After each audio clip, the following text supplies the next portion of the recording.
जब से नीतीश कुमार इस बार फिर से मुख्यमंत्री बने बिहार के, कई नेताओं ने उन्हें पीएम मटेरियल या पीएम के पद के लिए सबसे योग्य उम्मीदवार बताया है। कांग्रेस कहीं ना कहीं नेतृत्व के वजह से गड़बड़ा रही है। कल तक जो कांग्रेस नीतीश कुमार के चेहरे को लेकर बिल्कुल आशान्वित नहीं थी, बिल्कुल तैयार नहीं थी, आज एकाएक कांग्रेस नीतीश को लेकर सॉफ्ट हो जाती है। उसे विपक्ष को एकजुट करने के लिए कुछ कुर्बानियां देनी पड़ेंगी और देने के लिए वो तैयार भी है। नीतीश कुमार फिर से भाजपा के साथ नहीं चले जाएं, इसको लेकर भी जदयू का एक बड़ा हिस्सा अब काफ़ी बेचैन है। नमस्कार, भारत लाइव देख रहे हैं आप और ये गेम बड़ा है। अक्सर इसमें हम आपको पर्दे के पीछे हो रही बिहार की सियासी हलचलों के बारे में बताते हैं। केवल बताते ही नहीं हैं, बल्कि वो हलचल क्यों हो रही है इस तह तक पहुंचने की कोशिश की जाती है। आपको हमने कल बताया था कि जल्दी ही, परसों भी मैंने बताया था कि जल्दी ही दिल्ली जा सकते हैं नीतीश कुमार, क्योंकि उनकी बातचीत जो है वो कांग्रेस के शीर्ष नेतृत्व से हुई है। खड़गे ने सोनिया गांधी के कहने पर उन्हें फ़ोन किया था। ये सब कुछ तब हुआ जब नीतीश कुमार ने कुछ दिनों पहले ये स्पष्ट कर दिया था कि विपक्ष को लेकर वो केवल इंतज़ार ही कर रहे हैं। नीतीश कुमार ने स्पष्ट कर दिया था कि चूंकि अब समय बहुत कम बच गया है और यदि नरेंद्र मोदी और भाजपा को रोकना है केंद्र में तिबारा आने से, तो हमें कुछ पुख्ता इंतज़ाम पहले ही कर लेने होंगे। हमें कुछ रणनीतियाँ बना लेनी होंगी जिनके तहत आगामी 2024 के लोकसभा चुनाव में हम भाजपा को क्षेत्रीय स्तरों पर रोकने की कोशिश कर सकते हैं। बिहार इसकी शुरुआत कर सकता है, क्योंकि बिहार में महागठबंधन काफ़ी मजबूती से सरकार में वापसी कर पाया है। तेजस्वी यादव, नीतीश कुमार और जो विपक्ष के सारे दल हैं लगभग बिहार में, वो एकजुट हैं। अगर इक्का दुक्का पार्टियों को छोड़ दिया जाए तो लगभग महागठबंधन बिहार में 7 दलों का एक मजबूत गठजोड़ है, जो भाजपा को बाहर रखने के लिए सत्ता से काफ़ी है। लेकिन केवल बिहार में इस गठबंधन के बन जाने से भाजपा को केंद्र में रोक पाना संभव नहीं है। बिहार एक बड़ी शुरुआत कर सकता है, इसे उत्तर प्रदेश और बाकी जगहों पर, बाकी राज्यों में उतारना होगा ज़मीन पर। इसीलिए बार बार नीतीश कुमार बेचैन नज़र आते हैं। हालांकि नीतीश कुमार को लेकर एक ये बात तब से आ रही है जब से नीतीश कुमार इस बार फिर से मुख्यमंत्री बने बिहार के, कई नेताओं ने उन्हें पीएम मटेरियल या पीएम के पद के लिए सबसे योग्य उम्मीदवार बताया है। राजद लगातार इस बात को लेकर प्रयासरत है कि नीतीश कुमार राष्ट्रीय राजनीति में अब अपना जो कद है उसे समझें, जांचें और 2024 में नरेंद्र मोदी को एक बड़ी चुनौती दें। खासतौर पर तब जब राहुल गांधी लगातार मोदी से लड़ते हुए विफल हो रहे हैं। कांग्रेस कहीं ना कहीं नेतृत्व के वजह से गड़बड़ा रही है। ऐसे में एक बड़ा डेवलपमेंट ये हुआ कि राहुल गांधी की सदस्यता चली गई, जिसके बाद उनके पीएम बनने की जो कहीं ना कहीं एक सपना जो कांग्रेस और कांग्रेस के नेता पाल रहे थे, उस पर भी कहीं ना कहीं एक हमला होता है। ऐसे में अब रास्ता केवल एक ही बच रहा है। कांग्रेस भी इस बात को समझती है। कल तक जो कांग्रेस नीतीश कुमार के चेहरे को लेकर बिल्कुल आशान्वित नहीं थी, बिल्कुल तैयार नहीं थी, आज एकाएक कांग्रेस नीतीश को लेकर सॉफ्ट हो जाती है। इसकी कहीं ना कहीं शुरुआत तभी हो गई थी जब राहुल गांधी के सदस्यता को समाप्त करने की अपील की गई थी। कांग्रेस ने विपक्षी दलों के एक बड़े आयोजन की तैयारी की थी, जिसमें केंद्रीय एजेंसियों और जो भी जांच एजेंसियां हैं उनके दुरुपयोग को लेकर एक बड़ी तैयारी शुरू की जाए। कहीं ना कहीं भारत जोड़ो यात्रा भी एक काफ़ी सफल कांग्रेस का प्रयत्न रहा, जिसमें भले नीतीश कुमार नहीं जुड़े हों, लेकिन कांग्रेस समावेश के तौर पर इस यात्रा को लेकर चली थी।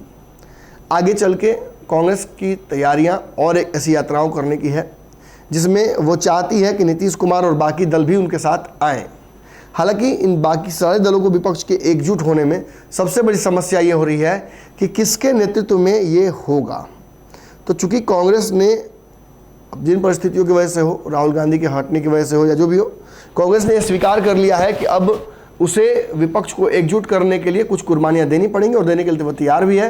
तो नीतीश कुमार को पहला फ़ोन जाता है। नीतीश कुमार दिल्ली पहुंचते हैं आज, और नीतीश कुमार की मुलाकात जहां एक तरफ लालू यादव से होनी है, वहीं खबर आ रही है कि एक बहुत बड़ी मुलाकात होगी जिसमें विपक्ष के सारे दल मौजूद होंगे और लगभग इसमें से ज़्यादातर दल एकजुट होकर एक मंच पर आ जाएंगे। आपको हमने ये बात परसों भी बताई थी, कल भी मैंने इस बात को रिपीट किया था कि जल्दी ही जदयू और राजद को एक करने की तैयारी चल रही है। नीतीश कुमार फिर से भाजपा के साथ नहीं चले जाएं, इसको लेकर भी जदयू का एक बड़ा हिस्सा अब काफ़ी बेचैन है। उन्हें लगता है कि नीतीश कुमार और तेजस्वी यादव में नहीं पट पा रहा है, जिसकी वजह से सरकार चलाने में नीतीश को कठिनाइयाँ हो रही हैं और ऐसी स्थिति में नीतीश बहुत दिन तक रह नहीं सकते हैं, ये उनका ट्रैक रिकॉर्ड बता रहा है। ऐसे में कांग्रेस द्वारा नीतीश कुमार को फ़ोन किया जाना, लालू यादव द्वारा नीतीश कुमार को वेलकम करना और कहीं ना कहीं चिराग पासवान को भी इस महागठबंधन में शामिल करने की कवायद शुरू कर देना जदयू के द्वारा, ये स्थापित होया करता है इस बात को कि महागठबंधन अब केवल दलों का समूह नहीं बल्कि एक दल बनने की तैयारी कर रही है। खास बात क्या है? देखिए, खास बात यह है कि कई दलों का, अगर आपको मैं एग्जैक्ट बताऊं तो लगभग ऐसे कई दल हैं जो राष्ट्रीय राजनीति में काफ़ी मजबूती से आना चाहते थे, लेकिन इन दलों को बहुत बड़ा झटका लगा है। झटका इसलिए लगा है क्योंकि चुनाव आयोग के समक्ष इन दलों के जो नेता हैं वो फिसड्डी साबित हुए हैं। आपको बता दें कि एनसीपी, टीएमसी, सीपीआई समेत कई पार्टियों की जो राष्ट्रीय पार्टी या नेशनल पार्टी का जो दर्जा है वो समाप्त कर दिया गया है। खास बात यह है कि नागालैंड में एलजेपी के प्रदर्शन की वजह से उसे वहाँ की स्थानीय पार्टी का दर्जा मिल गया है। वहीं आपको राष्ट्रीय पार्टी का दर्जा मिलने जा रहा है। ये बड़ी डेवलपमेंट्स हैं।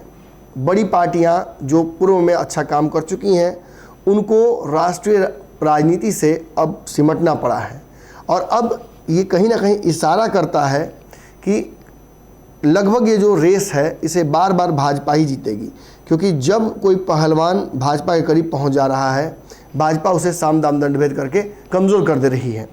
और यदि यही विपक्ष के दल एक बैनर तले, एक मंच के तले आ जाएं तो कहीं ना कहीं एक बड़ी पार्टी का निर्माण हो सकता है जिसका कद बहुत बड़ा होगा, जो कांग्रेस और भाजपा के समकक्ष हो सकती है।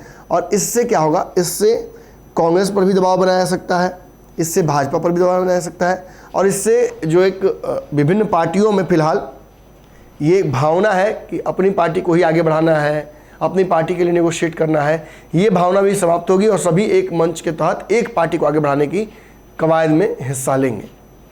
तो आज नीतीश कुमार और लालू यादव की मुलाकात इस मुद्दे पर होने वाली है।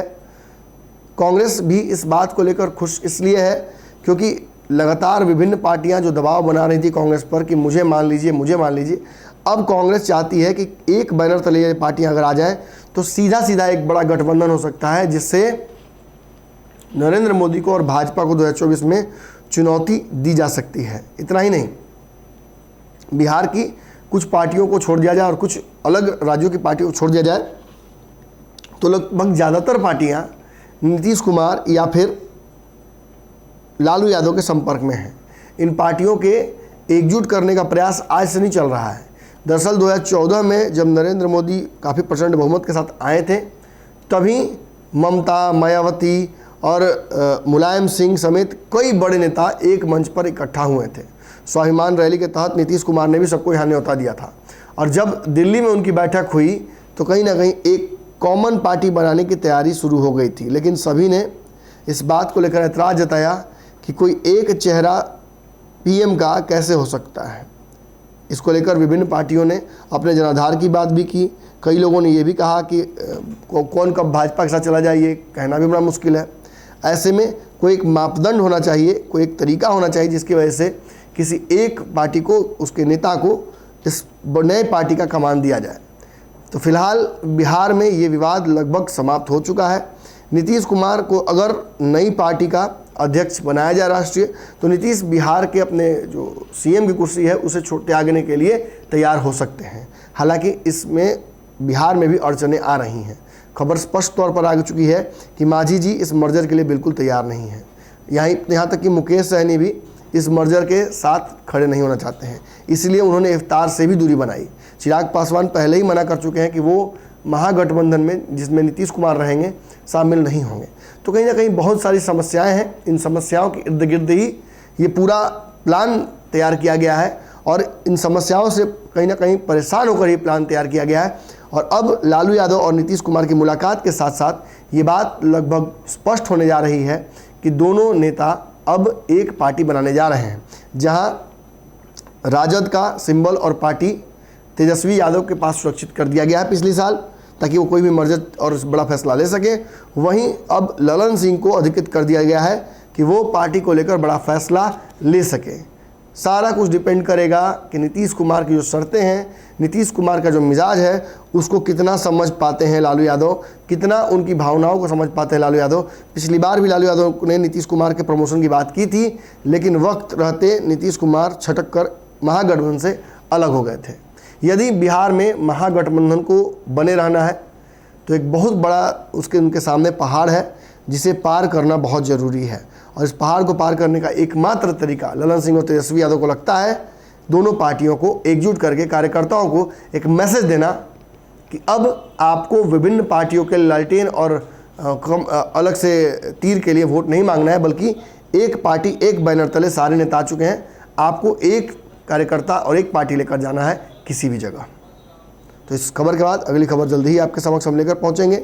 आज पंचनामा में भी इन बातों पर खास विश्लेषण हम करेंगे, आपको बताने की कोशिश करेंगे कि और कौन सी पार्टियां हैं जो खुशी खुशी इस गठबंधन में, इस मर्जर में आकर शामिल हो सकती हैं। कौन सी ऐसी पार्टियां हैं जो बाहर से मांझी की तरफ सपोर्ट करना चाहेंगी इस गठबंधन को, लेकिन अपनी पार्टी का मर्जर नहीं करना चाहेंगे। अगर ये वीडियो पसंद आई और वह बिहार के राजनीति और बिहारियत से सरोकार रखेनी तो सब्सक्राइब बटन दबा के चैनल के सब्सक्राइब कर ली।